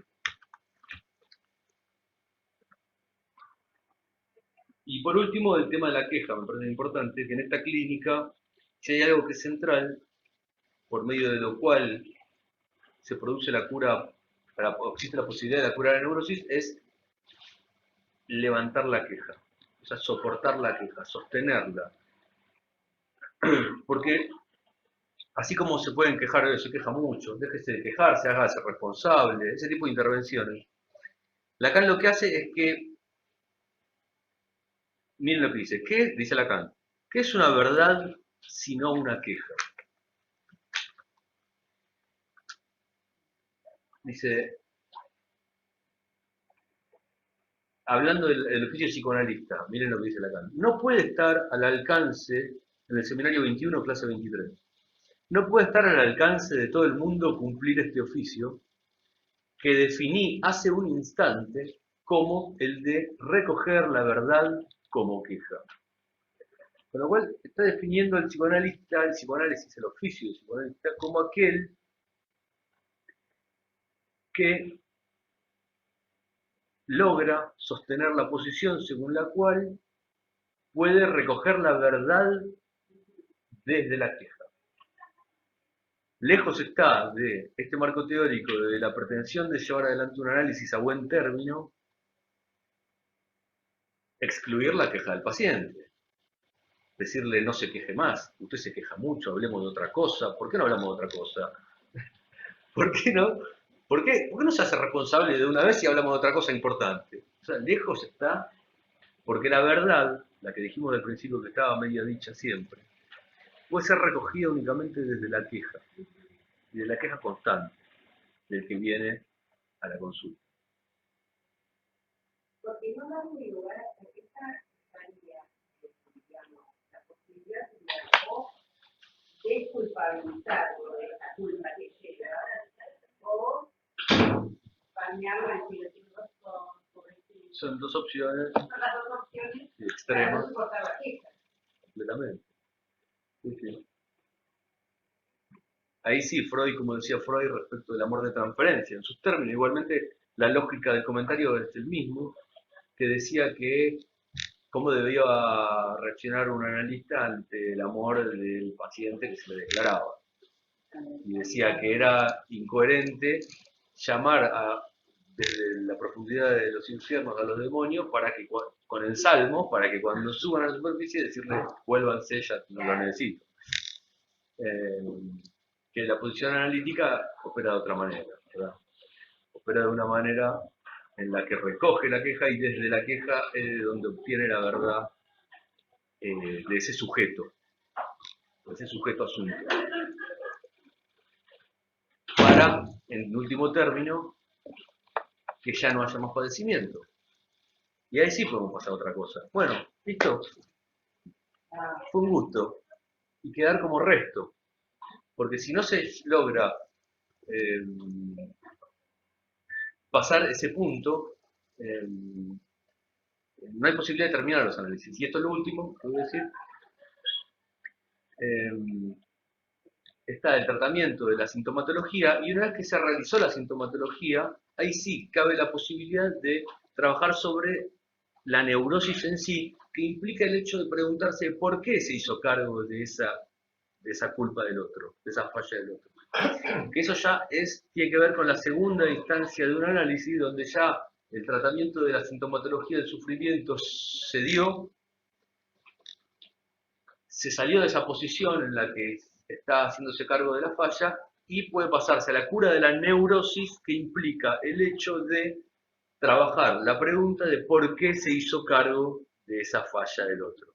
Para que al finalizar ese proceso, el analista quede reducido a un resto insignificante, una basura, una pura mierda, vamos a decirlo mejor, que deje de tener la importancia que tuvo al principio, donde por medio de la estructura de neurosis se le depositó el saber que habilitó el proceso. Entonces, ahí se puede finalizar el análisis y por medio de esta forma de pensarlo es que es posible llevar a término un análisis. Y no estar 15 años con una persona ahí, es una locura. Es muy caro eso. Es mucha plata, mucho tiempo, mucha energía, mucha vuelta, mucha culpabilización. Entonces, de manera se podría decir,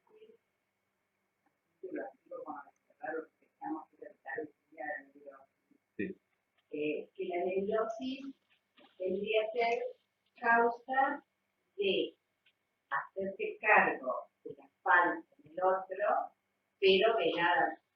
O sea, esta causa, yo me hice cargo, en tanto yo por ejemplo no, pero eso no lo sé. no sé que yo me he hecho cargo de esa causa, por lo tanto, este sufrimiento me lleva a un estado neurótico y a una consulta. Sí, sí, bueno, la cualidad inconsciente no necesariamente requiere de no saberlo. Podés saberlo, pero no Sí, sí, bueno, claro. aún sabiéndolo, Puede no estar velada, eso. puede ser explícito, pero claro, pero no, es eficiente, es explícito, pero falta algún tipo de conexión para poder dar cuenta de... Está extraído de un contexto posiblemente, entonces pierde sentido el hecho de que se lo sepa. ¿Se podría homologar a Blancera neurótica? ¿Cómo? A Blancera neurosis, pregunta si se podría homologar. No, homologar no. No, no. No. Posiblemente la neurosis es es un vínculo que es posible de ser producido, en tanto tenemos un Ablancer, hay dos Ablanceres que se relacionan por medio de un vínculo especial que es el vínculo analítico, una posición particular que es la del psicoanalista que está bien predispuesto a recoger la verdad, en tanto sabe que la verdad es medio dicha, está dispuesto a recoger la verdad de la queja de ese otro Ablancer que llega produciendo una demanda y que desconoce con lo que eso tiene que ver. De hecho, se lo comunica.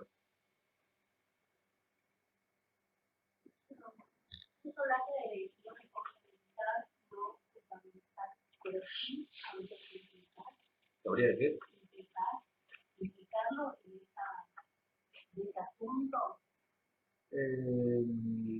Me parece que implicar es otra forma de llamar responsabilizar. Sí, no se trata de adjudicarle.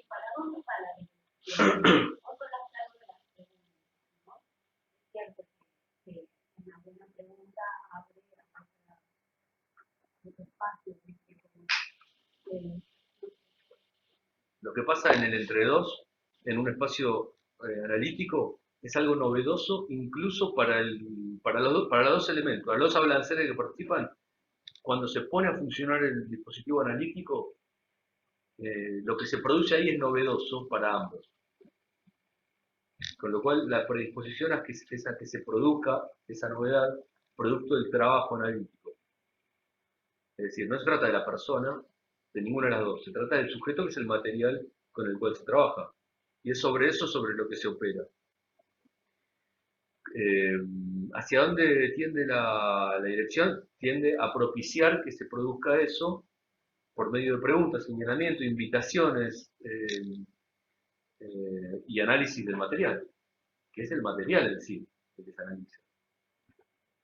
Bueno, por lo pronto hablando y no callando. Sí, o señalando el silencio. Tantos silencios o repeticiones muy cortas. Sí, yo particularmente no uso el diván. Me parece que es un objeto obsoleto de otra época, elitista, fuera de lugar, que no obedece a la lógica de esto. Porque de lo que se trata esto es de trabajar sobre un material, entendiendo que se produce de una manera novedosa entre dos hablanceres o personas que están predispuestas a producir eso nuevo. Y que se trabaja sobre un material, no importa el cara a cara contra cara, 2000 kilómetros, 1000, internet, no importa. Lo que importa es el trabajo sobre ese material que es producto de una relación especial, un vínculo que se produce entre dos. Con lo cual es sobre el material que se trabaja siempre. No sé si te respondí, me perdí. Yo vamos por ahí. A media. Sí, por supuesto. Pensamos el tema de la falla. Yo podría pensarte como una falla en la lectura de la verdad. Lo que pasa de una generación a otra y lo que dificulta un análisis también. Sí, claro. Falla en ese sentido. Sí, siempre. Y la principal falla en... Como verdad. Claro. Exacto. Sí, Alfredo lo nombra como falla lógica. Claro. Porque esto de hacerse cargo de la falla del otro implica ser responsable también de algo que no pasa por una cuestión voluntaria, de hacerse cargo o no. Es algo lógico que hace una falla. Por lo cual uno puede de alguna manera llenar esa falla en el otro, con un relato, con una historia, con un padecimiento. Vos no querés emplear la palabra trauma, pero bueno, con un hecho traumático, ¿por qué no?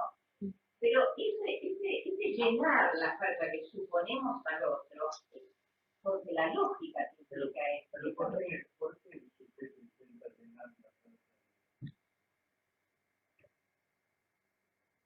Para llenar la lógica. La primera que no se banca es la no sé, otra. como dividido, como casado, como que no todo el Porque la falla del otro es muy angustiante. Si seguimos la lógica en la cañona, pero eso sí, claro. La propia falla uno siempre la del otro. ¿Cómo? La propia falla. Uno siempre la del otro. al revés. Sería al revés. Ah, sí. La capacidad de desplazamiento. También hace eso. Por eso la culpa, cuando uno dice en el duelo, la culpa, cuando no tiene un cierto sentido de que le falté al otro. Todo el tiempo está como poniéndose como objeto para tapar algo que lo que le falta es a uno. Esa es la lectura del deseo. El hombre de las ratas me parece que pasa por ahí, por ejemplo. Hay una lectura del deseo del otro, fallada, del padre. El padre del asume, y la recuerda. Entonces, lo funciona por historia, ¿no? Creo que no. Sí, yo pensaba en eso que se decía de la cura viene por añadidura, que se extrajo de algún lugar, que un poco tiene que ver tal vez con el hecho de que si uno hace hincapié en el trabajo sobre el material, con los contenidos que pueda tener, duelo, padre, lo que sea, digamos, varía de cada tiempo, pero si uno, y esa es la potencia de este enfoque, digamos, es entender que si uno opera sobre el material, produce efectos directos sobre la realidad de la persona y modifica la realidad de la persona. El sufrimiento, el malestar, los impedimentos, los bloqueos, los obstáculos, todos los términos que podamos, el síntoma y más, y no solo el síntoma, digamos, ¿no? Sí, sí, el síntoma, pero digamos, la potencia de este enfoque es ese, ¿no? Que después se puede combinar, esto no se puede aplicar todo el tiempo en el consultorio del hospital. Sí se puede, si uno está advertido de esto, es entender que lo quiera o no, uno puede está trabajando sí o sí, y siempre con significados, es decir, con hablanceres y manipulando, intercambiando significados. Con lo cual, siempre se pueden producir efectos analíticos, aunque sea una consulta al paso obligada y viene de una persona atraída. Siempre se pueden producir efectos analíticos. Porque los efectos analíticos se producen con intervenciones adecuadas al un encuadre a la comprensión de estas situaciones, pero no necesariamente sobre la persona, porque no es sobre la persona, es sobre el material. Entonces, al operar adecuadamente sobre el material, se produce como un juego de dominó. Entonces, siempre se puede aportar efectos analíticos. ¿Qué más? ¿Alguna otra? Mira, lo que me quedó más técnico, más técnico, ¿no? ¿Cómo extraer la verdad? Sí, en realidad no hay que extraerlo. La verdad en sí misma, te quería decir, de lo que decía de la verdad. El primer error lógico sobre la verdad es pretenderla o hacer caso omiso del hecho de que está incompleta. Digamos. Siempre la verdad es incompleta. Es decir, para decirlo en criollo básico, digamos, nunca vas a tener la verdad entera. Ni este que viene acá a consultar, ni el que viene al lado a consultar con él, de esa pareja. La verdad nunca va a estar entera para ninguno de los dos. Y ni para los personajes que traen y conforman el sujeto de este hablancer que viene a consulta, no van a tener la verdad ninguno de los puntos donde está describiendo esa historia la persona. La verdad siempre es a media. Entonces no se trata de extraer la verdad, sino tal vez, en todo caso, si querés, para pensar ese punto, en darle su justo lugar, que es que la verdad es incompleta. No existe una verdad única. Tal vez ese sea el punto hacia donde debería operarse en relación con la verdad. Y no extraerla, sino ubicar que la verdad es incompleta. O sea, darle un estatuto a la verdad, más que extraerle la verdad al otro. Si no es una confesión.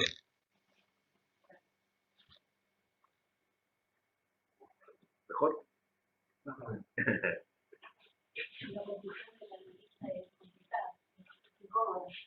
Sí, sí. Sí, yo creo que es más incómodo a medida que avanza cuando va, porque si funciona bien, la posición va perdiendo poder hasta que cae. Poder de actuar, cada vez es más difícil intervenir, cada vez es más difícil, digamos, avanzar. Es como que se va haciendo más difícil. Al principio, digamos, me parece que es más, tal vez sea más sencillo si alguien viene con una demanda de análisis o surge la demanda de análisis en alguien, tal vez sea más sencillo, sea más difícil a medida que pasa el tiempo y es sostenido el tratamiento o los encuentros, cada vez es más difícil sostenerlo, a medida que avanzan en los encuentros. ¿Cómo es que alguien puede tener un análisis tanto y llegar a concluir algo? Te digo, bueno, que a veces la persona que sufre en algún punto podía darse cuenta que con esta operatoria no. Sin embargo, insiste y está 20 años en un análisis pagando. ¿Cómo funciona? Por esto, es justamente por esto, es la respuesta a esa pregunta, el hecho de que un posicionamiento neurotizante es aquel que refuerza la posición neurótica y la sostiene durante 20 años, un siglo. Uno lo ve en las personas, los pacientes que llegan y te dicen, no, estuve 10 años con un lacaniano, con un kleiniano, ¿verdad?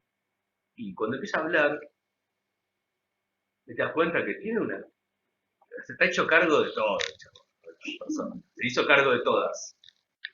Se hizo cargo de todas. Y empezás a decirle no. En algún lugar, creo que Lacan interviene con alguien diciéndole, usted primero necesita un desanálisis. Usted necesita un desanálisis. Antes de empezar a analizarnos, desanalicémoslo. Porque vienen ya con una mochila reforzada, ¿viste? De 10 años de alguien que le dice, ¿por qué no se hace un poco cargo de lo que le está pasando? Usted está gozando mucho. Pague un poco más, a ver si se hace un poco más cargo de lo que le pasa. ¿Qué le pasa a usted? A mí no me pasa. Es así.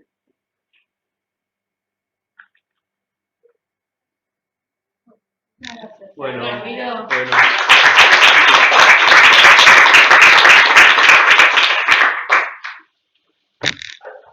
¿Le gustó? Bueno, me alegro mucho.